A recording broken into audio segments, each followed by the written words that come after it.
Dr. Joanne Smith. And I'm Dr. Corinna Hankins. And this is A Pod Full of Pediatrics. Subscribe to follow us and learn more content. Or you can go to onecommunityhealth.org. Or follow us on social media at One Community Gorge. And our goal is to help you keep your child safe, healthy, and happy. And one of the reasons that we started this is that I convinced Dr. Joanne Smith, my best friend for 50 years. Long 50 time. Years? Oh my God. 40 years. 40 years. To come and help Not me quite 50. do this because she moved out here and now she is actually working at One Community Health in White Salmon. In White Salmon and Stevenson. White Salmon and Stevenson. So if you want to get in with like the best pediatrician, or the second best, go see Dr. Smith at One Community Health in White Salmon and Stevenson. Thank you. This is the one where we talk about polio. Yeah, so polio is a virus that has been around, as far as we know, forever. There's actually on Egyptian paintings, Egyptian artwork from the BC area. Era. BC era.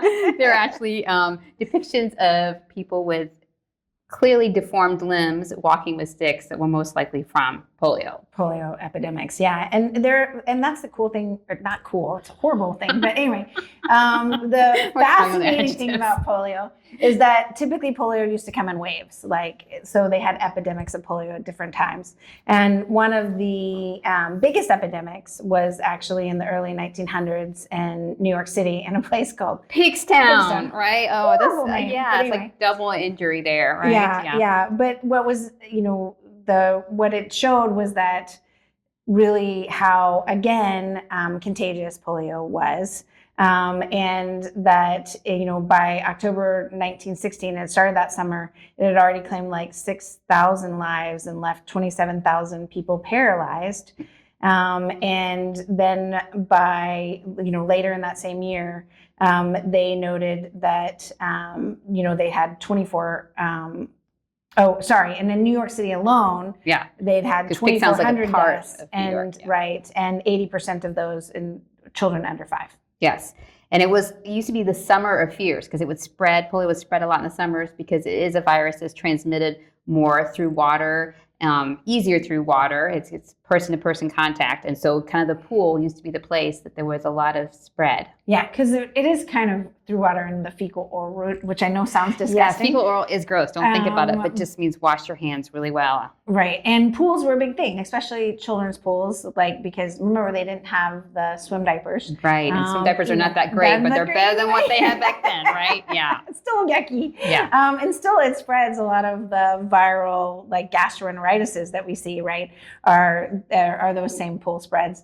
But at that time, it would spread polio. And it spread it a lot. And so parents were scared to take their children to local pools. They were scared to have them out in situations with other children. And this was one of the big one in the 1940s and 50s, 1940s right? and 50s. And kind of our parents would tell us stories about how in the summer they wouldn't be allowed to go places and hang out with other kids because everyone was afraid of polio causing paralysis was their big fear, and also death. Right. And, in the 1940 to 1944, polio cases doubled to 8 per 100,000. And then by 1954, it had already gone to 37 per 100,000. Right. And so it really is a highly infectious disease that was transmitted in those. And, of those, initial clinical manifestations of it, they were some viral, right? Fever, fatigue, headache, vomiting, stiffness of your neck, and pain in your limbs. And then 1 in 200 infections led to irreversible paralysis, usually in the legs, because that's actually where it started. Mm-hmm. Polio actually started through the nerves, kind of up, went up. So it started at the lowest areas and then went up. And by the time in 5 to 10% of those cases, it went to the lungs. That was the ending part. And that was when your breathing muscles became affected. And those were typically the deaths from polio. And so in the 50s, actually in the 40s probably, they started to work on ways to help people breathe when these muscles were paralyzed. And that was a development of iron lung. Right. And it's actually, this is the part that I nerd out about because it is actually the creation of intensive care units and intensive care machines. So basically we were trying to save these people that had polio starting to affect their lungs where they couldn't breathe. And so they developed machines to help them breathe. And that machines to help them breathe were these iron lungs, where basically you would dig this huge metal tube. Yeah. And the tube actually had the ability to open up your lungs. So it had a pressure that would like work on the lungs and help you breathe in, and then the leg tube would help it breathe out. And so they really breathe for people during this. And what was interesting about that is sometimes that was a few months and that part of the paralysis would improve. Very rarely did your paralysis improve in your limbs, but that part of it would improve and they would be saved, right? And so you have pictures of whole wards of polio, those affected by polio, where they have 30, 40, 50, 100 iron lungs, like light up, all back to back. And these nurses were helping to feed patients, by mouth, with their head sticking out of the iron tube, right? Yeah. And that was it. And then what we found, it really, the starting to that is like, this is actually huge, right? These we can save a lot of lives if we breathe for people, right? Right. So then we found other ways to breathe for people. And that was really the start of intensive care. Yeah, which seems so crazy today, right? Because, I mean, ICU is or ventilators are such a big part of keeping people alive during procedures, like during surgeries. And also they didn't have any of that before this. And then also, when you have a serious illness, like we can keep you alive now until your body gets through it. Well, and we have not only the invasive ventilation where we breathe through a tube in your mouth, but also we have non-invasive ventilation now, like through BiPAP and CPAP and those things that they can help you breathe through your nose, right? Or other parts. And again, all of that, the start of all of that came out of treating polio, right? And polio was very widespread, right? In a lot of Americans were left with disabilities from it in the 1940s and up to the development of the vaccine in the 1950s. And FDR was one of the most famous people who had polio, and he was in a wheelchair because he had polio as a kid. That's right. But we wanted to, while we developed all of these things to try to help, the idea of it was, again, why vaccines were created, is that we wanted to prevent disease. Right. Let's get rid of our job as a pediatrician, right? Let's prevent things. Let's prevent these from ever happening. Let's not ever have children suffer, adults suffer like this. So in the 1950s, 1954, Jonas Salk produced the first licensed polio vaccine, which was an inactivated killed vaccine. So we call it IPV. And that is the one that we have in the United States right now. And then Sabin gave us the attenuated live virus vaccine, which was licensed in 1962, and that's the oral polio vaccine, or OPV. Yes, and both vaccines are effective, but the oral OPV is more effective than the IPV. What they found is that, in 1955, when that was developed, and we saw these huge decrease in polio cases, 1955, 1950 by Salk and Sabin. And the number of cases just in that year that it was out, 1950, went from nearly 58,000 to 5,600. Like one less zero. Yeah. In a year's time. Just a year's time. Right. It was huge. And that's where, this is where our parents talked about, they were lined up at school and all given the oral polio vaccine, right? One right after another. And again, it was incredibly effective and decreased polio amazingly. So by 1955, they actually were invited to the White House by President Eisenhower, and he announced that these people had saved a whole generation of children from the horrors of polio, and multiple generations after that. In fact, it just had its 70-year birthday, and one of the oldest survivors, who was still in an iron lung, just died. Right. He didn't have that polio vaccine. He'd been in iron lung for 75 years. Yeah. And these vaccines that were created at that time saved 7 decades of children from the horrors of polio. And so the polio vaccine was so effective that within 2 years, the number of cases of polio in the U.S. was decreased by 85 to 90%, and that about in 1994, there was no more polio, wild-type polio in the Americas, like North, Central, and South America. So early on in our medical career, we were like, yes, polio will be eradicated soon. Right. And, and there are different types of polio. So there's 1, 2, and 3.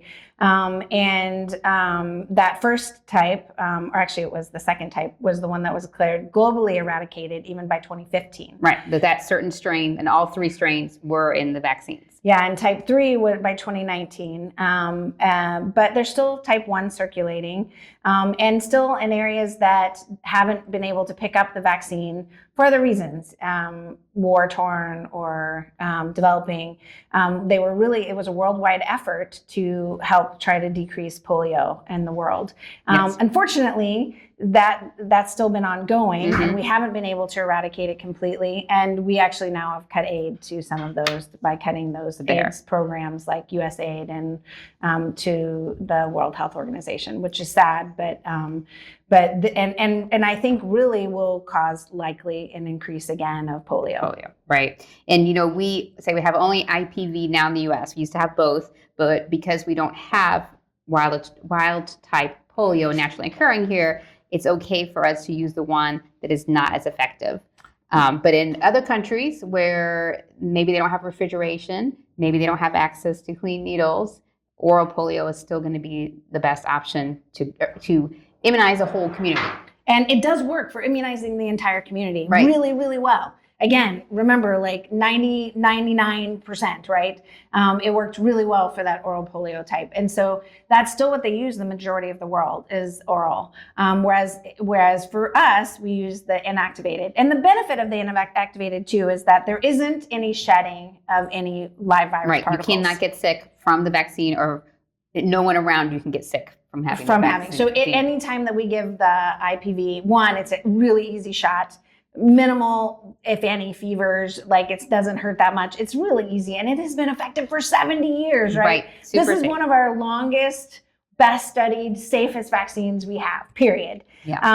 And especially for the IPV one, it's not even shed in the stool. Right. But for the oral polio, again, that's used in more of the other areas of the world, it can still shed in the stool. So if then you go to an environment where people aren't vaccinated or haven't had polio, then that actually can still transmit through the stool in those areas. And that's been the outbreaks we've had in the last 20 years have all been from that oral polio vaccine shedding to a community that's not vaccinated. If you vaccinate a whole community at the same time, then they're all protected together, and there right? won't be any problem. Yes, but it's more just going to a community where there's not protection. Right. And so that is kind of any of the outbreaks that have happened in the US or those have been people who are getting the oral polio vaccine like from an international source and then coming to a community that was not vaccinated for other reasons, religious or whatever. Yeah.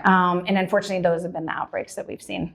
Yeah. So while it is an incredibly safe vaccine, we still have some people who don't use it. Yes. And unfortunately, that has been there. Now, I will say that the type that typically comes from that is still not as bad as the wild type. Right. So typically you don't have the same problems. It doesn't lead to the respiratory complications. And so that is the benefit is that even if you get it from that transmission, it's unlikely to cause as many problems as from the typical wild type that we had and that have now eradicated in the US and all the Americas. But the most vulnerable are going to be those kids under 1. Under 5 in general, but under 1 are the ones that you have no immunity if you're not getting any vaccine. Yeah. And, I think this is the one thing to remember too, is that we still have vaccine refusal rates, and our vaccine refusal rates are going up, not just in other parts of the country or other parts of the world, but even in our own country. Right. And so as we see those up, we are again going to be at risk for these types of illnesses, which is just devastating to, again, pediatricians who right. this is all we care about is keeping your kids healthy. We want to prevent illness. And not paralyzed. I mean, that's so huge, right? But if you look at even our current vaccination data, like we found that less than 93% of kindergartners have been fully vaccinated, including for polio. Yes. So if we keep declining, that will have a recurrence of these. And that's one of the reasons we wanted to really talk about vaccines and these and do one vaccine a month that we're going to talk about because for us, it's about keeping your kids healthy and safe. And these are diseases we don't want to see. We haven't seen them, and we don't want to see I've them. never seen a case of polio, and we are young enough to have not seen it. Right. To Thank never goodness. see it. Yes. And I'm hoping that with really good and honest communication that we can keep kids healthy and safe in the future. It's one of the reasons that this is so short, though. Like, it's going to be the shortest vaccine talk because it's really a good vaccine. An obvious choice. It's an obvious choice. All right. So, okay. Thank you for listening. And we're hoping that these podcasts help keep your child healthy, happy, and safe.